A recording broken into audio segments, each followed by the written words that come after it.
कभी सोचा है कि एक बैंक जो हजारों लोगों को अमीर बनाने के सपने दिखाता है, वो खुद ही कंगाल कैसे हो सकता है? आज हम एक ऐसे ही बैंक की कहानी में उतरेंगे जिसने वादा तो किया था एक सुनहरे भविष्य का, लेकिन दिया एक ऐसा सच जो किसी बुरे सपने से कम नहीं था। ये कहानी है उम्मीद की, लालच की और उस भरोसे की जो पल भर में टूट गया। चलिए जरा वक्त में पीछे चलते हैं। 90 का दशक, भारत बदल रहा था। हर तरफ एक नया जोश था, एक नई उम्मीद। और इसी उम्मीद की लहर पर सवार होकर आया ग्लोबल ट्रस्ट बैंक। इसने मॉडर्न बैंकिंग और इतने जबरदस्त रिटर्न का वादा किया कि छोटे दुकानदार हो या रिटायर्ड प्रोफेसर, हर कोई इसकी तरफ खिंचा चला आया। लेकिन सबसे बड़ा सवाल तो यही है कि जो बैंक सबका भविष्य बनाने निकला था, उसका अपना ही कोई भविष्य क्यों नहीं था? यही वो पहेली है जिसे हम आज सुलझाने वाले हैं। तो कहानी शुरू होती है 1990s के दशक के आखिरी सालों में। माहौल में एक नया उत्साह था। भारत की इकोनॉमी खुल रही थी और ग्लोबल ट्रस्ट बैंक इसी बदलाव का चेहरा बनकर आया, हर किसी को तरक्की का एक आसान रास्ता दिखाते हुए। जरा देखिए इसकी रफ्तार। उस दौर में जिसे .com बूम कहते हैं और नए नए इन्वेस्टर्स की एक पूरी फौज की वजह से ये बैंक कुछ ही सालों में आसमान पर पहुंच गया। हर अखबार में, हर बिजनेस चैनल पर बस इसी का नाम था। अब ये जानना मजेदार है कि इस बैंक ने ऐसा क्या किया जो लोग दीवाने हो गए। वादा ही कुछ ऐसा था, आपके पैसे की पूरी सुरक्षा और उस पर इतना तगड़ा मुनाफा कि देखते ही देखते आपकी जमा पूंजी बढ़ जाए। भला ऐसा ऑफर कौन छोड़ना चाहेगा? ये नंबर देखिए, सैकड़ों। कुछ ही सालों के अंदर पूरे देश में इतनी ब्रांच खोलना कोई मजाक नहीं था। ये दिखाता है कि बैंक कितना बड़ा बन चुका था और लोगों का भरोसा उस पर किस कदर बढ़ गया था।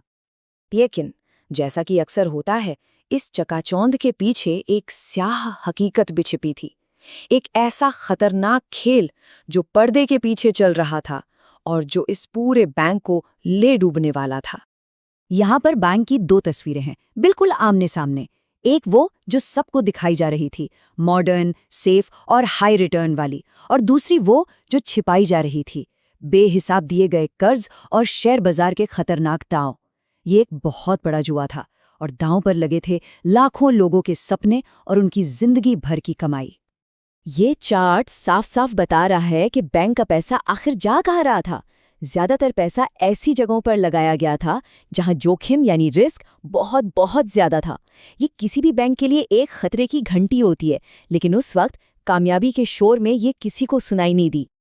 और जब भी रेगुलेटर्स और इंडस्ट्री के एक्सपर्ट्स ने इस खतरे की तरफ इशारा किया, तो बैंक की लीडरशिप में उनकी सारी बातें हवा में उड़ा दी। उनका बस एक ही जवाब होता था, सब ठीक है। वो तरक्की के नशे में इतने चूर थे कि उन्हें आने वाला तूफान दिखाई ही नहीं दे रहा था। और फिर वो हुआ जिसका डर था। कहानी अब उस मोड़ पर आ गई थी जहां सब कुछ बिखरने वाला था। एक शानदार दिखने वाले साम्राज्य की बर्बादी की उल्टी गिनती शुरू हो चुकी थी। ये तारीख सब कुछ बदल देने वाली थी। जुलाई 2004 में बैंक के डूबे हुए कर्ज और फेल हो चुके इन्वेस्टमेंट की अफवाहें आम लोगों तक पहुंच गईं। और इसके बाद जो हुआ वो एक आर्थिक सुनामी जैसा था जो सब कुछ बहा कर ले जाने वाला था।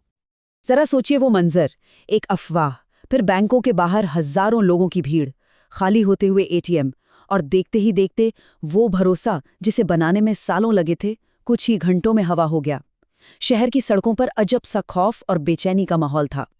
इस संकट का सबसे दर्दनाक पहलू था इसका इंसानी असर। उन रिटायर्ड बुजुर्ग के बारे में सोचिए जिन्होंने अपनी सारी बचत इस बैंक में रखी थी, या वो छोटा व्यापारी जो अपने बच्चों के भविष्य के लिए पैसे जोड़ रहा था। उनकी आंखों में बस एक ही सवाल था, क्या हमारी जिंदगी भर की मेहनत की कमाई डूब जाएगी? इस तबाही के बीच सिस्टम को बचाने के लिए कदम उठाए गए। अब हम देखेंगे कि कैसे रेगुलेटर्स हरकत में आए और इस पूरी घटना से वो कौन से जरूरी सबक सीखे गए ताकि ऐसा दोबारा कभी ना हो।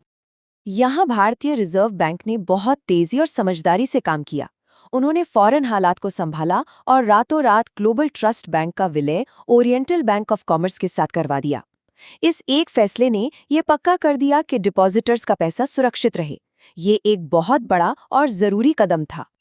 तो असल में हुआ ये कि बैंक की गलतियों ने पूरे बैंकिंग सेक्टर में बड़े सुधारों को जन्म दिया। इस हादसे ने सिखाया कि रेगुलेटरी निगरानी कितनी जरूरी है और रिस्क मैनेजमेंट को कभी भी हल्के में नहीं लिया जा सकता।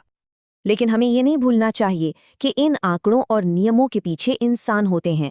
वो रिटायर्ड लोग, वो परिवार, वो छोटे व्यापारी, उन सब के लिए ये सिर्फ एक आर्थिक संकट नहीं था, बल्कि उनकी रातों की नींद और उनके भविष्य पर एक सीधा हमला था। और आखिर में ये पूरी कहानी एक ही शब्द पर आकर टिकती है, भरोसा। बैंकिंग की दुनिया में सबसे कीमती चीज पैसा नहीं, बल्कि भरोसा होता है, और एक बार ये टूट जाए तो इसे दोबारा जोड़ना लगभग नामुमकिन हो जाता है। ग्लोबल ट्रस्ट बैंक की कहानी आज भी हमें एक बहुत जरूरी सबक सिखाती है। तो अगली बार जब कोई आसान मुनाफे का बड़ा वादा करे, तो ये सवाल खुद से पूछना बनता है, क्या हमें अपनी मेहनत की कमाई पर आंख बंद करके भरोसा कर लेना चाहिए, या उसे दांव पर लगाने से पहले और गहराई से जांच पड़ताल करनी चाहिए?